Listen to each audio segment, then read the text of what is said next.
Bonjour à tous. Bienvenue à ce culte. C'est notre 6e culte YouTube maintenant et on se réjouit vraiment de pouvoir passer ce temps avec vous. Ouais, en te regardant, je me disais justement le 6e culte, ça veut dire aussi un temps de confinement assez long maintenant. Euh, En voyant la longueur de tes cheveux, je me dis, voilà, ça fait un moment. Hein. De la tienne également. Ah, merci. Des tiens également. Oui, c'est prévu qu'il y ait une coupe bientôt. C'est peut-être le cas aussi chez vous. Et vous savez, on vient à ce culte chacun comme on est. On n'a pas besoin d'être parfait pour venir à Dieu. Mais ce qui est sûr, c'est que on est unis en Christ, unis par l'Esprit de Dieu.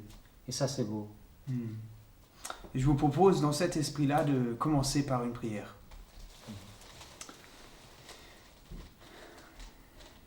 Merci Seigneur pour ce temps que nous pouvons passer réunis autour de toi, de loin et de proche, pour communiquer les uns avec les autres par ce qu'on entend et par ce que tu veux nous dire.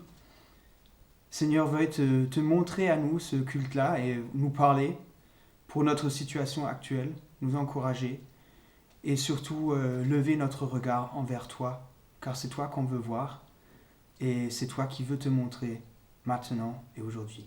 Amen. Amen. Tu nous lis un psaume ? Oui, exactement. Le psaume, un psaume qui se trouve en Samuel, en 2 Samuel 22. Et Ouais, ça parle de quoi ? De qui ? ça parle de David. Ça parle de David qui est à la fin de sa vie. Et à la fin de la vie, parfois, les choses deviennent un peu plus lourdes et un peu plus difficiles aussi. Mais pourtant, David, il n'est pas quelqu'un de lourd. Au contraire, ses paroles sont remplies de joie et on va vous les partager. 2 Samuel 22, les versets 31 à 34. Les voies de Dieu sont parfaites.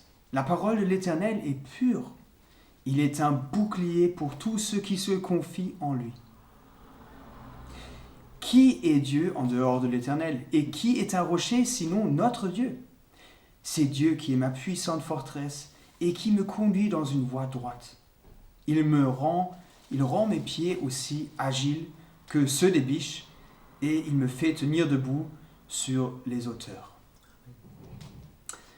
Cette semaine, j'étais faire un footing et les dernières fois, c'était toujours fatigant et lourd. Et cette fois-ci, je me suis dit, tiens, tu vas emmener ton téléphone et écouter de la musique en même temps. Et j'étais sur Spotify et j'ai découvert des chants de louanges que j'avais jamais entendus.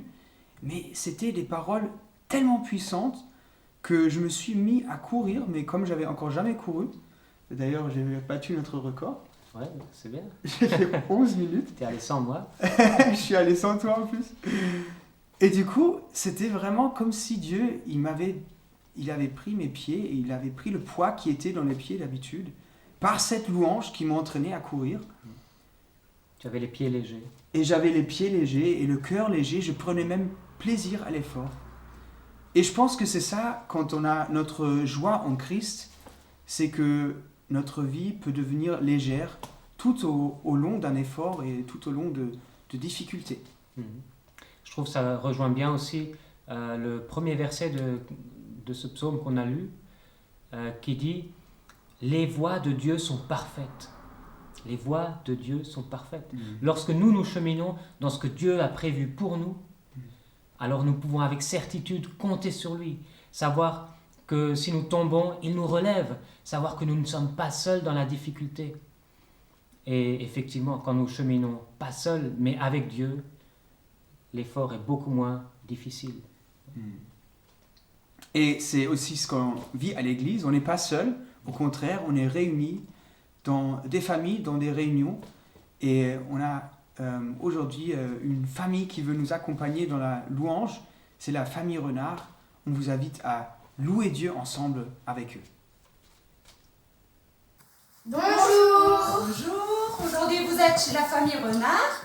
Nous sommes heureux d'être parmi vous pour ce temps de louange. Nous ne pouvons pas vous voir, mais nous croyons unis en esprit. On y va avec le chant infiniment grand.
joie de voir une famille avec autant de musiciens, plein d'entrain. C'était super.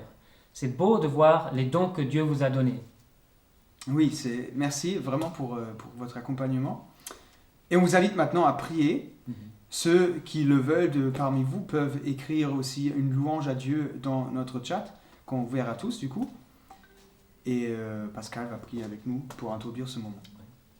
Seigneur notre Dieu, toi notre Père, toi qui es notre Créateur, mais aussi notre Sauveur, nous voulons nous adresser maintenant à toi pour faire monter de nos cœurs, de nos âmes, toute la louange qui t'est due, l'adoration que tu mérites. Nous te prions de recevoir ces prières qui montent maintenant de partout comme un parfum d'adoration, un parfum de bonne odeur.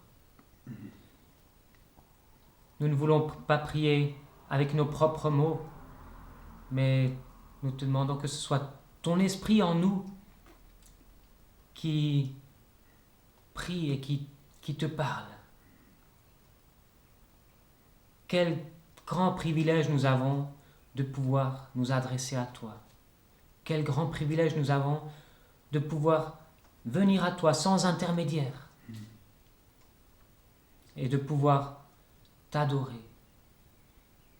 Oui, je veux répéter encore et encore combien tu es un Dieu bon, lent à la colère, plein de compassion,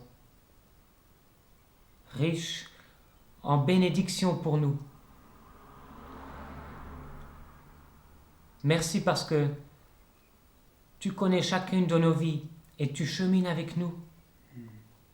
Tu es effectivement ce rocher, tu es effectivement ce bouclier et cette forteresse. Et nous voulons nous appuyer sur toutes tes promesses qui sont tellement nombreuses. Ô Père éternel, c'est en toi que nous voulons nous confier encore pour cette journée. Merci parce que tu te révèles encore à nous aujourd'hui, à travers ta parole et à travers l'Esprit Saint qui applique cette parole à nos cœurs. Rends-nous réceptifs à toi, rends-nous réceptifs à ta manifestation. Et glorifie-toi au travers de nos vies. Seigneur, nous ne voulons pas nous glorifier nous-mêmes, nous voulons que toi, tu sois glorifié au travers de nos vies. Nous voulons que toi, tu puisses être vu par tous. Sois béni, toi, notre Dieu, 3 fois saint. Et c'est au nom de Jésus que nous pouvons nous adresser à toi. Amen.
L'église de Soultz et de Wörth ne travaillent pas seulement ensemble pour ces cultes.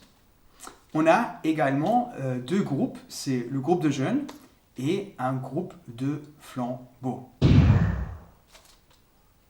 Qu'est-ce que tu fais habillé en pompier? Et toi en gendarme? Ah ouais? Ah ouais, mais moi aussi. Ah non, je crois que c'est la chemise à Christian. Ah oui, je l'ai vu aussi. Mhm. Mais c'est quoi du coup? Il faut lui demander. On va lui demander ce que c'est alors. Ouais, allez.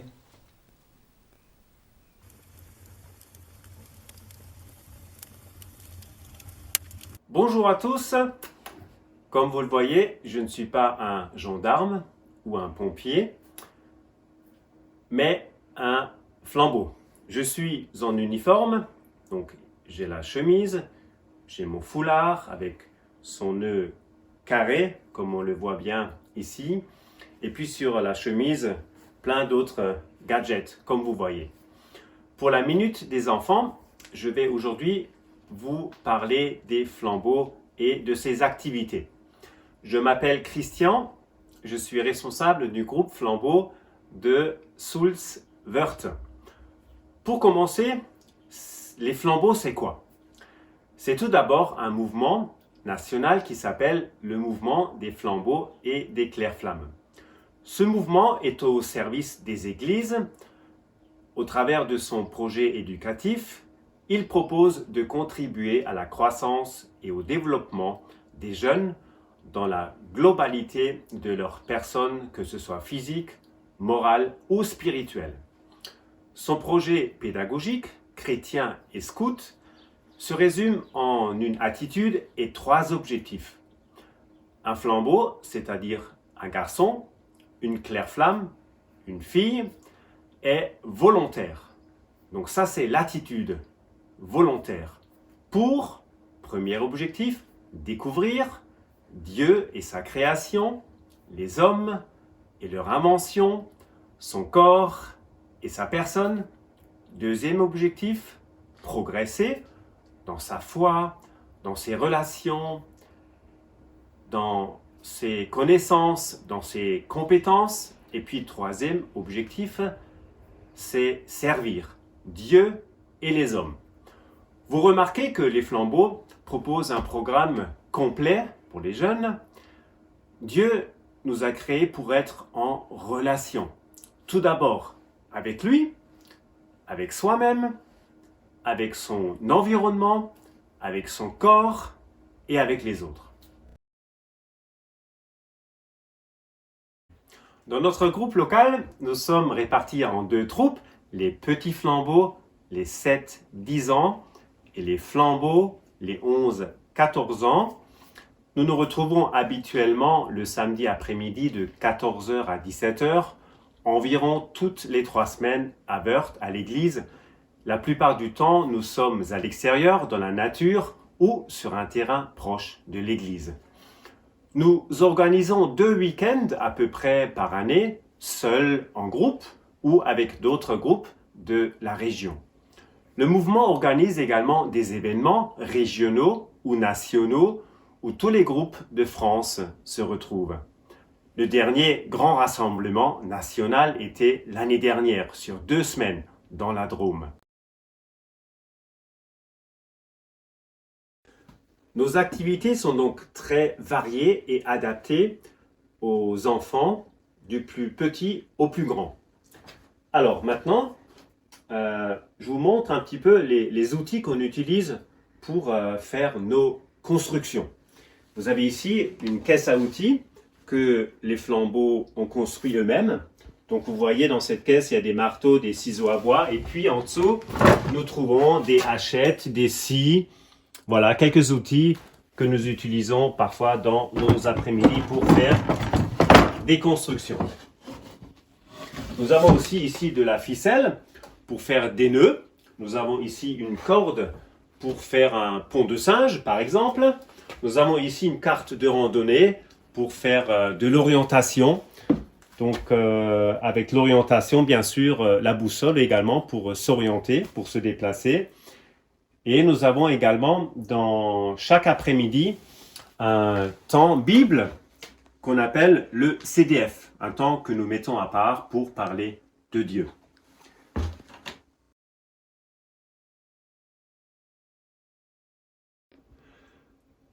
nous organisons des jeux de piste, des grands jeux, nous proposons des bricolages, nous apprenons à faire du feu et nous chantons également ensemble. Nous vivons des veillées en week-end, parfois à l'extérieur, autour du feu. Et puis derrière moi, vous voyez un poulailler. Les flambeaux, les 11-14 ans, ont participé à la réalisation. Des projets comme ça font partie aussi de nos activités pendant l'année.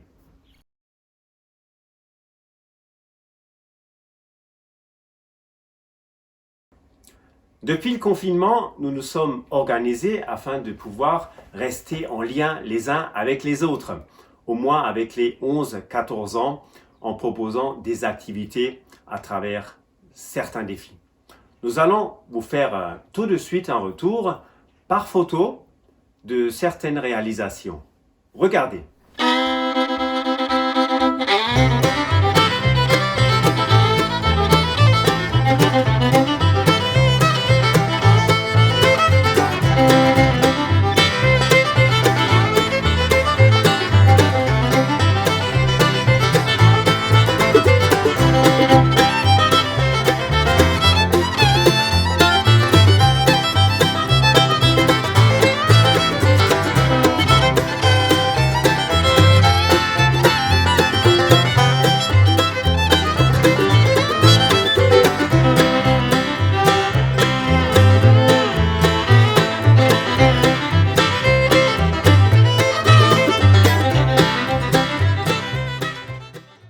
Pour finir, je vous partage le mot d'ordre des flambeaux tirés de la parole de Dieu. Nous le trouvons dans Philippiens 2 au verset 15. Nous le chantons à chaque début de rencontre. Brillez comme des flambeaux dans le monde, portant la parole de vie. La parole de Dieu est une parole de vie. Elle est puissante et agissante dans la vie de celui qui la reçoit. C'est alors que je peux briller comme un flambeau pour être une lumière. Et c'est ce que nous souhaitons pour les enfants que nous accueillons, qui puissent eux aussi, à leur tour, briller comme un flambeau. Voilà, c'était pour moi un plaisir de vous présenter les flambeaux.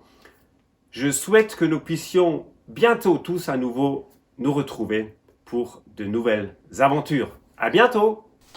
Merci à Christian pour la présentation du mouvement Flambeau. Et merci aussi à vous les jeunes qui ont participé à ces défis. Vous étiez vraiment courageux et vous en avez fait plein. Merci. Ouais. Je vous invite maintenant aussi à chanter un chant qu'on chante régulièrement avec les flambeaux. Il est assez dynamique, il s'appelle Abba Père. Abba, ça veut dire papa en araméen. Papa,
Ce chant nous invite à la confiance en un Dieu qui se présente à nous comme un père, un papa. Et le témoignage que nous allons entendre nous encourage particulièrement dans ce sens-là. Ce sera Étienne Steinmann de l'église de Wörth qui nous apporte ce témoignage. Depuis des années, l'église organise des actions humanitaires en Roumanie et Moldavie et Étienne fait partie de cette équipe.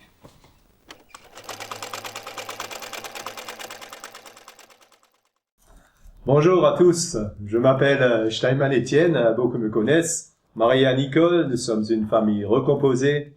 7 enfants et 7 petits-enfants font notre joie.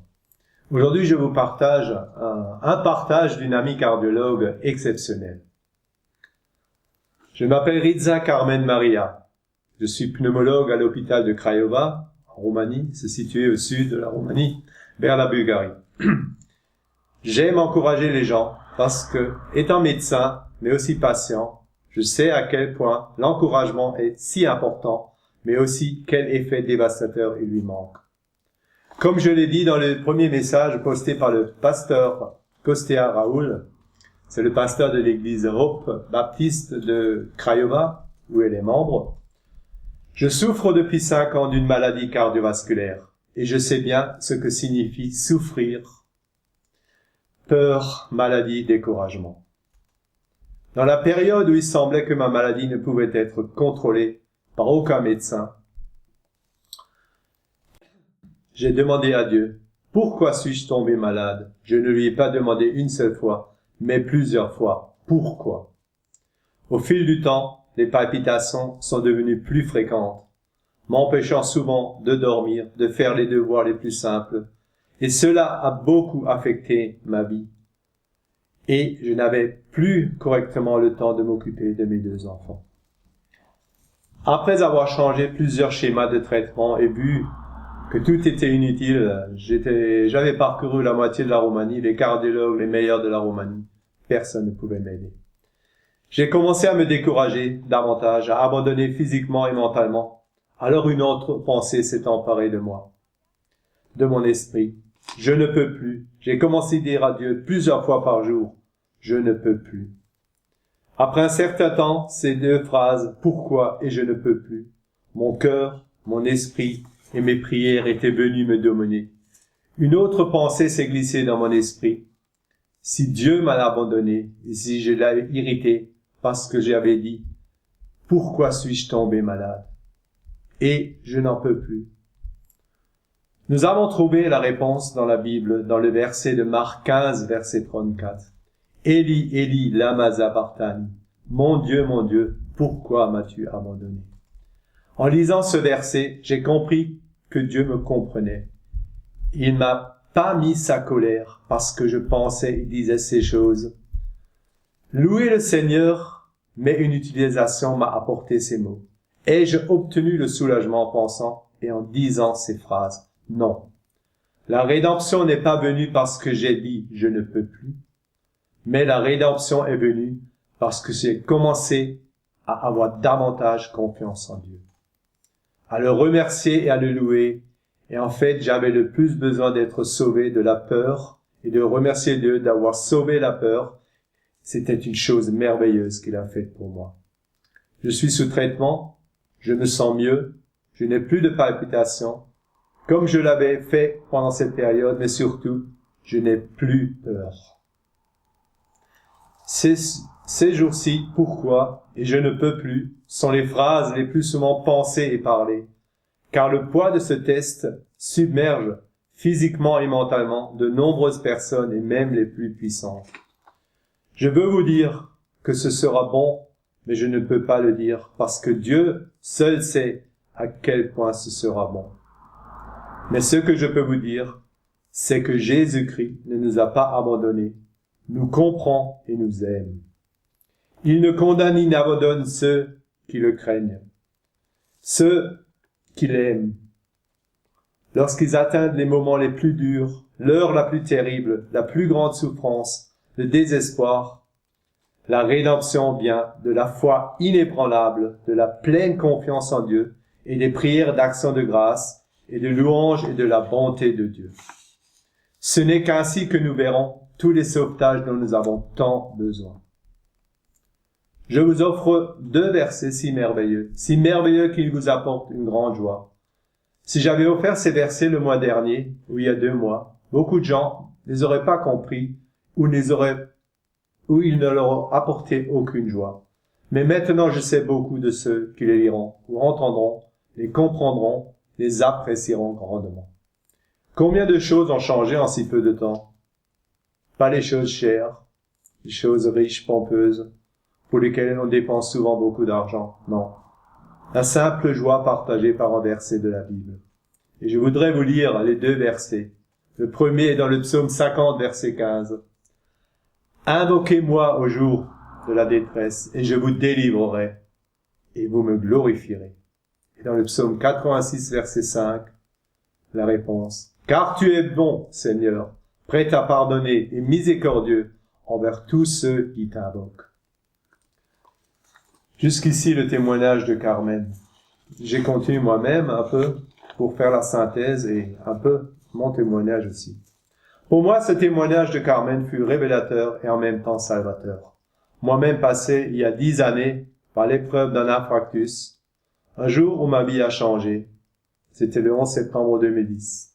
Et après de longues années, encore aujourd'hui, des périodes d'extrasystole plus ou moins longues, tachycardie, brachycardie, le cœur qui danse, je pouvais totalement me redécouvrir dans ce témoignage. C'est comme si je l'avais écrit. Oui, aussi je peux vous dire que le Seigneur délivre, qu'il est prêt à pardonner si d'un cœur sincère, nous nous approchons de lui. Amen. Chez moi, chers frères et sœurs, il y a des jours où les angoisses encore me submergent. Mais j'ai gravé ce témoignage et ces 2 versets dans mon cœur. Je vais les relire. Le psaume 50, verset 15. Invoquez-moi au jour de la détresse, et je vous délivrerai, et vous me glorifierez. Et la réponse, dans le psaume 86, verset 5. Car tu es bon, Seigneur, prêt à pardonner, et miséricordieux envers tous ceux qui t'invoquent. Quelle grâce. Engagé au sein de l'association Espérance de notre église à Wörth, de Joie et Vie et de Don Migrig Ministries, combien de choses, de voyages, de camps, Dieu m'a permis de faire ces 10 dernières années. J'aurais jamais imaginé. Je ne peux que le louer, l'adorer, le remercier pour tant de grâce et de bonté. Mon cher ami et frère dans la foi, André Prialet me disait souvent, « Étienne, nous avons un grand Dieu, et un Dieu qui va faire encore de grandes choses. » Durant ce confinement, j'ai approuvé énormément le silence, la lecture de la parole que j'ai redécouvert. Tous les matins, je me prends un bon temps pour lire sa parole, et le soir, des fois. Un bon livre, la musique, sortir de ce monde qui ne fait que courir, quel bienfait. Oui, le déconfinement, il a aussi ses bienfaits. Nous avons même pu acheminer un transport de matériel pour notre frère Corneliu à Unidar en Roumanie, pour notre sœur Carmen à Craiova en Roumanie, ainsi qu'un transport d'une remorque, de denrées alimentaires et de savons pour nos frères de l'Armée du Salut de Strasbourg. Gloire à Dieu et que ce temps quand même nous ramène à l'essentiel. Pour moi aussi, personnellement, je dis ça, parce que j'avais besoin d'être ramené à l'essentiel. Dans une vie active, où tous les jours étaient longs, où souvent la place de Dieu était en 2e position. J'ai dû me repentir moi aussi et donner à Dieu la première place dans ma vie. Voilà, bon dimanche à vous tous. Honneur et gloire à Dieu, qu'il vous bénisse. Amen. Encore un sujet de prière que je voudrais vous partager. Lundi, le 4 mai, Jean-Paul Luther et moi-même, nous partirons en camion en Moldavie. Ce sera un long voyage. Nous avons besoin de vos prières, car les temps sont difficiles, les frontières sont difficiles à passer. Ne vous faites pas de soucis, nous avons toutes les autorisations, mais quand même, priez que Dieu nous garde et nous bénisse pour ce voyage.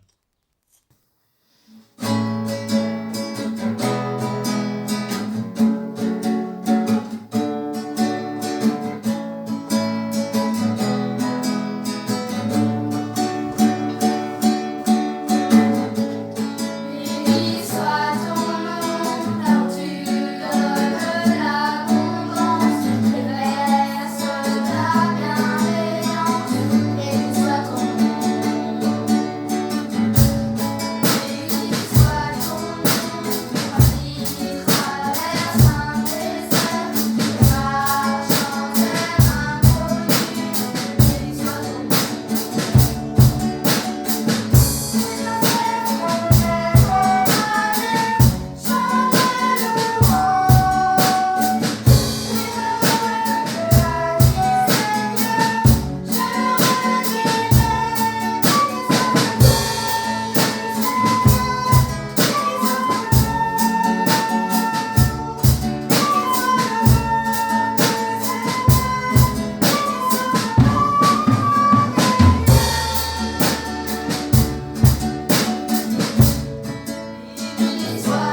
Merci beaucoup Étienne pour ce témoignage fort.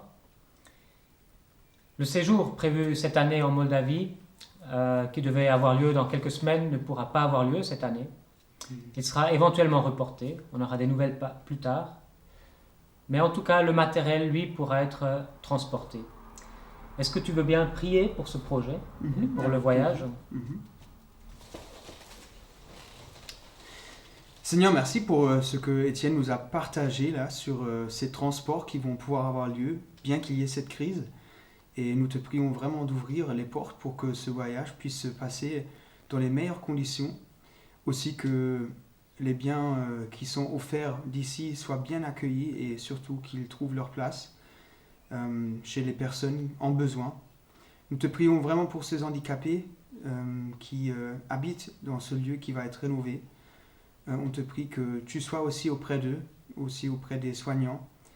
Et Seigneur, nous te prions aussi que tu ouvres finalement les portes pour que l'équipe de rénovation puisse y aller, peut-être fin de l'année en tout cas, puisse faire ce projet qui est prévu pour aider ces personnes en besoin. Amen. Amen. Nous voulons maintenant entendre la prédication apportée par Roland de l'église de Wörth.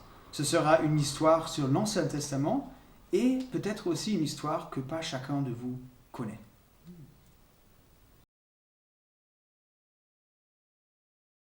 Alors, je me réjouis d'être avec vous pour ce culte aujourd'hui. J'ai choisi dans le livre de Néhémie, le chapitre 5. C'est une sorte de suite à ce que j'ai déjà fait d'autres fois. Ce chapitre parle des problèmes des injustices sociales. Le livre de Néhémie est un des derniers écrits de l'Ancien Testament, puisqu'on le situe au 5e siècle avant Jésus-Christ. C'est le récit de la reconstruction de la muraille de Jérusalem.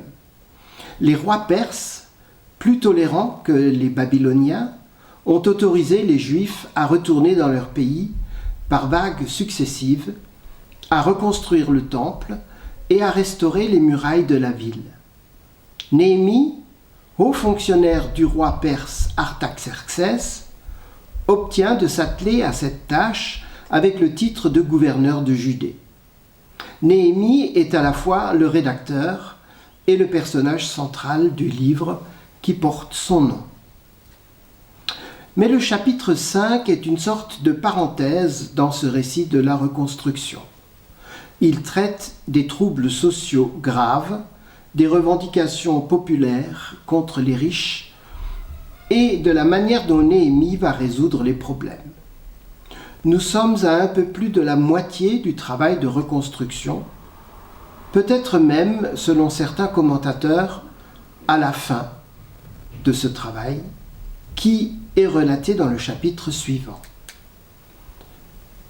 Néhémie avait réussi à mettre tout le monde à l'œuvre, pauvres et riches, sacrificateurs, artisans et paysans, juifs revenus de la déportation à Babylone, comme ceux qui avaient pu rester en Judée. Tous travaillaient en ayant les armes à portée de main, car la menace d'ennemis alentour était permanente. Or, ce travail n'étant pas rémunéré, les gens ont manqué de vivre, si bien qu'éclate une crise sociale terrible que Néhémie n'avait pas vu venir et que l'on pourrait comparer avec la crise des gilets jaunes que nous avons connue l'an dernier. Je vais lire dans la Bible, au chapitre 5, les versets 1 à 5. « Il s'éleva de la part des gens du peuple et de leurs femmes de grandes plaintes contre leurs frères les Juifs. Les uns disaient « Nous, nos fils et nos filles, nous sommes nombreux, qu'on nous donne du blé afin que nous mangions et que nous vivions. » D'autres disaient « Nous engageons nos champs, nos vignes et nos maisons pour avoir du blé pendant la famine. » D'autres disaient « Nous avons emprunté de l'argent sur nos champs et nos vignes pour le tribut du roi. Et pourtant, notre chair est comme la chair de nos frères, nos enfants sont comme leurs enfants, et voici, nous soumettons à la servitude nos fils et nos filles, et plusieurs de nos filles y sont déjà réduites. Nous sommes sans force, et nos champs et nos vignes sont à d'autres. Qu'apprenons-nous? Qu'il y a la famine, que des gens n'ont plus rien à manger et demandent du blé. D'autres, petits propriétaires, ont dû hypothéquer leurs biens pour pouvoir manger. D'autres encore, plus aisés, ont dû s'endetter pour pouvoir payer l'impôt. Il est probable que le programme de reconstruction a désorganisé la vie économique normale et que les gens, privés de rentrée d'argent, en soient réduits à des expédients qui vont jusqu'à vendre leurs fils et leurs filles comme esclaves. Néhémie est un homme riche. Il est dit au verset 14 qu'il avait renoncé à ses revenus de gouverneur, contrairement à ses prédécesseurs, et que lui et ses serviteurs ont travaillé comme les autres à la réfection de la muraille. Tout à sa tâche de chef de travaux, de chef militaire et de gouverneur, il n'a pas vu suffisamment les problèmes économiques et sociaux qui éclatent alors comme une bombe. Je lis la suite dans le même chapitre 5, les versets 6 à 13. « Je fus très irrité lorsque j'entendis leurs plaintes et ces paroles-là. Je résolus de faire des réprimandes aux grands et aux magistrats. Et je leur dis, « Quoi? Vous prêtez à intérêt à vos frères ?» Et je rassemblai autour d'eux une grande foule. Et je leur dis, « Nous avons racheté selon notre pouvoir nos frères les Juifs vendus aux nations. Et vous vendriez vous-même vos frères, et c'est à nous qu'ils seraient vendus. » Ils se turent, ne trouvant rien à répondre. Puis je dis, « Ce que vous faites n'est pas bien. Ne devriez-vous pas marcher dans la crainte de notre Dieu pour n'être pas insultés par les nations, nos ennemis? Moi aussi, et mes frères et mes serviteurs, nous leur avons prêté de l'argent et du blé. Abandonnons ce qu'ils nous doivent. Rendez-leur donc aujourd'hui leurs champs, leurs vignes, leurs oliviers et leurs maisons, et le centième de l'argent, du blé, du mou et de l'huile que vous avez exigé d'eux comme intérêt. » Ils répondirent, « Nous les rendrons, et nous ne leur demanderons rien. Nous ferons ce que tu dis. » Alors j'appelai les sacrificateurs devant lesquels je les fis jurer de tenir parole. Et je secouai mon manteau en disant, « Que Dieu secoue de la même manière, hors de sa maison et de ses biens, tout homme qui n'aura point tenu parole, et qu'ainsi cet homme soit secoué et laissé à vide. » Toute l'assemblée dit « Amen ». On célébra l'Éternel et le peuple tint parole. Néhémie est outré. Il s'en prend aux magistrats et aux riches qui ont profité de la misère des plus pauvres pour accaparer leurs biens, prêter de l'argent à intérêt, ce qui était défendu dans la loi, et même se livrer à un ignoble trafic d'esclaves.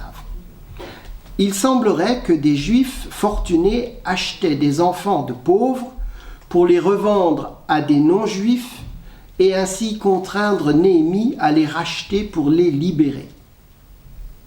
Ce que vous faites n'est pas bien, parce que ce sont vos frères, parce que nous sommes le peuple de Dieu et que nos ennemis nous voient, nous jugent et se moquent de nous.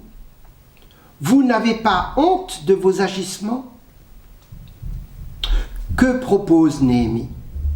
Abandon des dettes pour les plus pauvres, abandon des hypothèques, retour des biens de production, champs, vignes, oliviers et maisons à leurs anciens propriétaires. Les prêteurs doivent rendre les intérêts injustement perçus.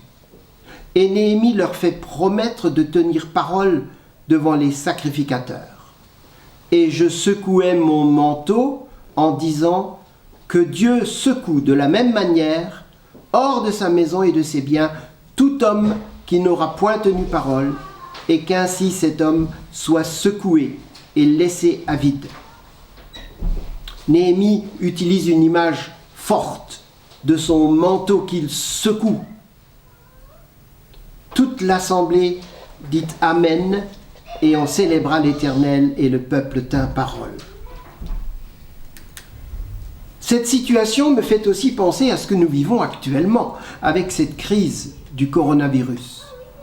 Toute une série de professions artisanales sont sinistrées.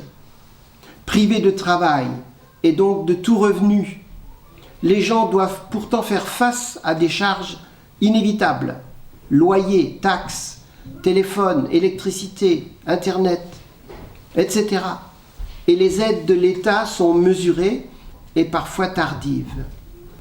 Les cafetiers, les restaurateurs, les hôteliers, les fleuristes, les maraîchers, les coiffeurs, les kinésithérapeutes, tous ceux qui vivent du tourisme, du spectacle et des loisirs, et d'autres encore, pleurent leur chiffre d'affaires en chute libre et craignent de devoir mettre la clé sous la porte. Ceux qui doivent travailler, les soignants, les transporteurs, les agents de la grande distribution, les forces de l'ordre, la fonction publique et puis certains producteurs, se plaignent de manque de masques et de protection contre le virus et ont la hantise de tomber malade. Certains usent de leur droit de retrait, jugeant être mal protégés. Ceux qui sont au chômage partiel devraient être contents d'être payés sans devoir travailler. Mais ce n'est pas vraiment le cas. Ce ne sont pas des vacances et leur pouvoir d'achat est réduit.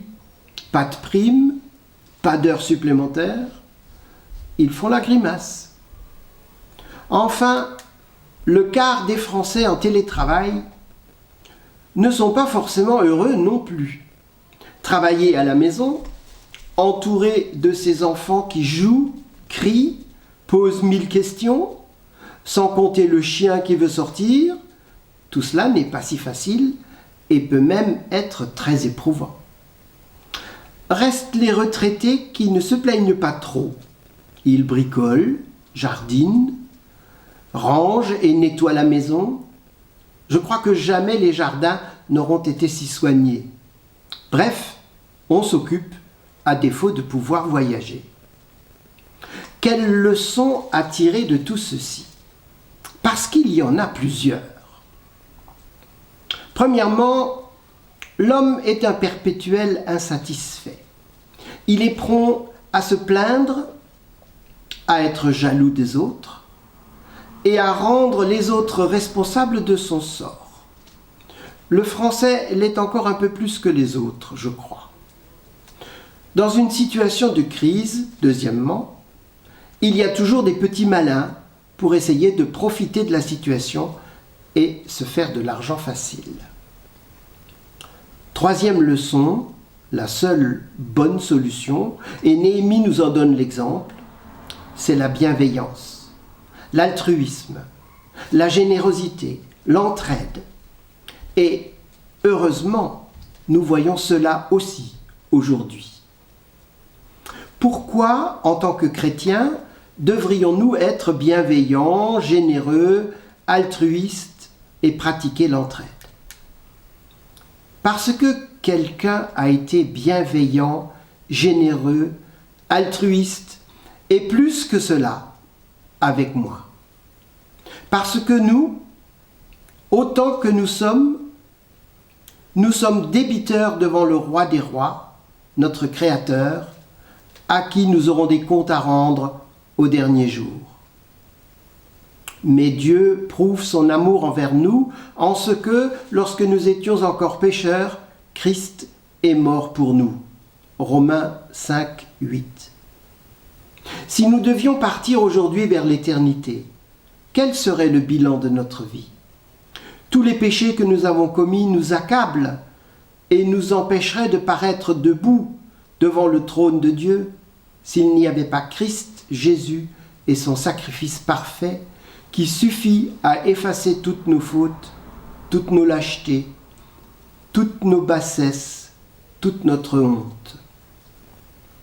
Prenons exemple sur Néhémie, qui renonce à ses avantages de gouverneur, qui accueille à sa table gratuitement et quotidiennement quantité de juifs et de non-juifs, qui fait cadeau aux plus pauvres de ce qu'ils ont emprunté. N'est-il pas, d'une certaine manière, une image de Christ? Suis-je, dans ma famille, dans mon quartier, dans mon village, un reflet de Christ? Comme Néhémie, sachons rassembler, donner l'exemple et montrer le cap. Levons-nous et bâtissons, sans trop regarder à ce que ça coûte ou à ce que fait le voisin. Cessons de nous plaindre, de nous lamenter sur nous-mêmes. Rendons-nous utiles, venons en aide à cette vieille dame, par exemple, de notre rue qui n'a pas de voiture pour faire ses courses. Faisons des masques alternatifs et offrons-les. Nous ne pouvons pas faire de visite, mais gardons le contact par téléphone, avec nos enfants et nos proches, bien sûr, mais aussi avec les frères et sœurs de l'Église, avec des gens seuls qui peut-être n'attendent qu'un signe de notre part. Je conclus avec ces versets de Romains 12, 10 à 18. Par amour fraternel, soyez pleins d'affection les uns pour les autres. Par honneur, usez de prévenance réciproque. Ayez du zèle et non de la paresse. Soyez fervents d'esprit, servez le Seigneur. Réjouissez-vous en permanence. Soyez patients dans l'affliction. Persévérez dans la prière. Bénissez ceux qui vous persécutent. Bénissez et ne maudissez pas. Réjouissez-vous avec ceux qui se réjouissent. Pleurez avec ceux qui pleurent. Ayez les mêmes sentiments les uns envers les autres. N'aspirez pas à ce qui est élevé, mais laissez-vous attirer par ce qui est humble. Ne soyez point sages à vos propres yeux. Ne rendez à personne le mal pour le mal.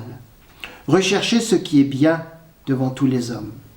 S'il est possible, autant que cela dépend de vous, soyez en paix avec tous les hommes. Amen. À partir de ce dimanche, nous vous proposons des défis pour la semaine à venir. C'est Jérémie qui va nous présenter ce premier défi en lien avec ce que nous avons entendu lors de la prédication.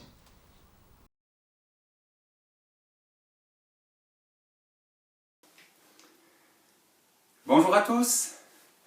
Aujourd'hui, nous aimerions vous proposer un défi pour la semaine qui est devant nous. Ce défi, c'est de prendre vos crayons, vos feutres et vos peintures et d'écrire une carte ou dessiner un dessin à destination des personnes qui sont aujourd'hui dans les EHPAD ou dans les foyers d'accueil spécialisés proches de chez vous. Pour ici, nous avons pensé en particulier aux établissements de Wörth et de Soultz-sous-Forêt. Et pour cela, vous pouvez nous envoyer vos créations aux 2 adresses qui vont s'afficher juste après. Ce sont celles de nos 2 églises. Et Pascal et moi-même nous chargerons ensuite d'apporter ces créations aux établissements concernés. Vous qui habitez peut-être plus loin, n'hésitez pas à envoyer vos créations dans les établissements qui sont proches de chez vous. L'idée, c'est vraiment de pouvoir encourager ces personnes dans ce temps particulier que nous vivons. De pouvoir leur dire, leur montrer que nous pensons à elles et que nous prions pour elles. Que ce soit les résidents ou le personnel qui est à leur côté. Donc place à toute votre créativité. Et pour vous donner un exemple, voici ce que Noah, Léo et Matt Calmaché ont concocté récemment pour tous les aînés de leur village. Une chouette initiative que nous vous proposons d'imiter cette semaine. Au niveau du délai, on aimerait apporter toutes ces créations d'ici mercredi dans 10 jours. D'ici là, envoyez-nous tout ce que vous aurez préparé. À bientôt! Alors, nous arrivons maintenant à la fin de ce culte et nous espérons que vous avez pu passer un moment encourageant et profond avec le Seigneur. Nous vous proposons maintenant de lire tous ensemble cette déclaration de confiance en Dieu qui va s'afficher et qui va nous accompagner dans cette semaine. Vis le jour d'aujourd'hui. Dieu te le donne. Il est à toi. Vis-le en lui. Le jour de demain est à Dieu. Il ne t'appartient pas. Ne porte pas sur demain le souci d'aujourd'hui. Demain est à Dieu. Remets-le à lui. Le moment présent est une frêle passerelle. Si tu le charges de regrets d'hier, de l'inquiétude de demain, la passerelle cède et tu perds pied. Le passé, Dieu le pardonne. L'avenir, Dieu le donne. Vis le jour d'aujourd'hui en communion avec lui. Et s'il y a lieu de t'inquiéter pour un être bien-aimé, regarde-le dans la lumière du Christ ressuscité. Amen. Bon dimanche à tous. Bon dimanche et bonne semaine. À bientôt. Salut.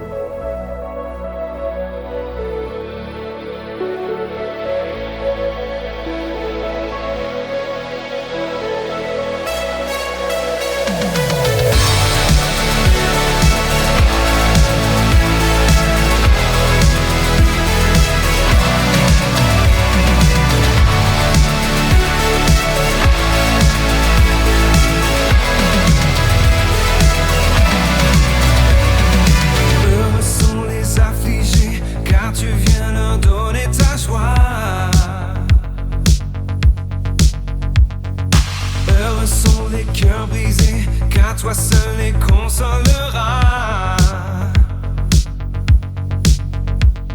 car tu nous remplis d'une vie nouvelle.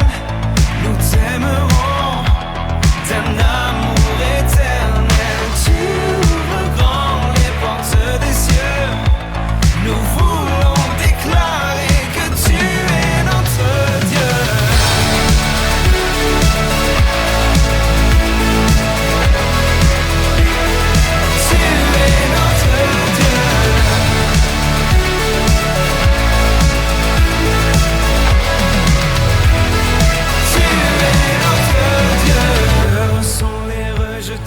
Car tu leur ouvriras tes bras. Heureux ceux qui ont donné, car c'est toi qui les combleras. Car tu nous remplis d'une vie nouvelle. Nous t'aimerons.